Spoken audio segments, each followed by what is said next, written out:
Pelajaran Awaluddin Marifatullah Awal Agama Mengenal Allah. Bab 3 Tasawuf dan Bid'ah. Berbicara tentang tasawuf, sebagian orang menilai, itu ajaran sesat, itu ajaran khurafat, itu ajaran menyimpang, itu ajaran kesaktian, itu ajaran yang diada-adakan bid'ah dan lain-lain. Yang menjurus kepada ajaran yang di luar dari ajaran Islam. Sebagian lagi mengatakan tasawuf itu ajaran yang mengajarkan tentang kesucian hati, tentang pembersih diri, tentang ikhlas, sabar, syukur dan lain-lain. Di mana-mana, tidak hanya di Indonesia tetapi seluruh dunia memandang tasawuf itu dengan pandangan yang berbeda. Satu mengatakan negatif dan yang satu lagi mengatakan positif. Lalu bagaimana sih sebenarnya tasawuf itu dan apa sih yang diajarkan dalam tasawuf itu? Sebenarnya tasawuf itu sudah ada pada zaman Muhammad Shallallahu Alaihi Wasallam, bahkan beliau sendiri yang mengajarkan kepada para sahabat tentang tasawuf. Tetapi pada waktu itu belum bernama tasawuf melainkan marifah atau marifat, mengenal. Sebagian yang disampaikan oleh Rasulullah yang berhubungan dengan marifat diantaranya.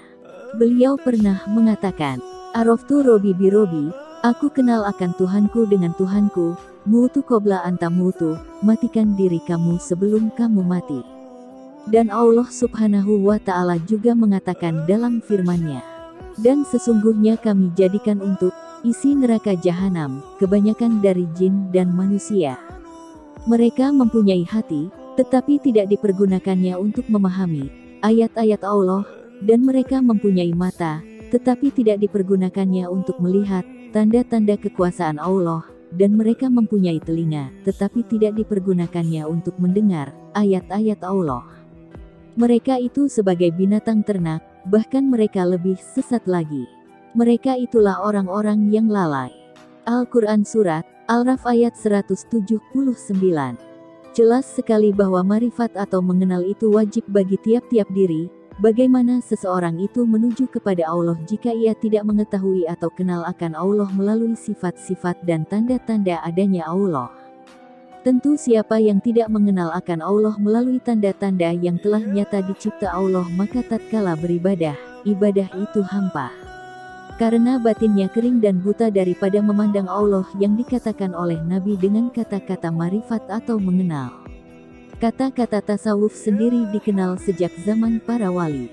Di antaranya Imam Al-Junaid, Ma'ruf Al-Karhi, Hasan Al-Basri, Robiatul Adawiyah dan lain-lain. Mereka, para walilah yang mengatakan ajaran marifat itu dengan sebutan tasawuf. Lantas di manakah letaknya bid'ah itu dalam tasawuf? Bid'ah itu menurut ahlul marifat atau ahli tasawuf adalah mereka yang mengada-ngadakan sesuatu sedangkan ia tidak mengetahui rahasia atau hikmah ilmu pada apa yang dikerjakannya.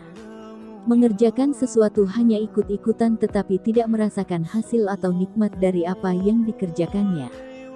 Jika demikian, sesuatu yang dikerjakan tapi tidak memperoleh manis lezatnya dari apa yang diperbuat, maka hampalah yang didapatnya.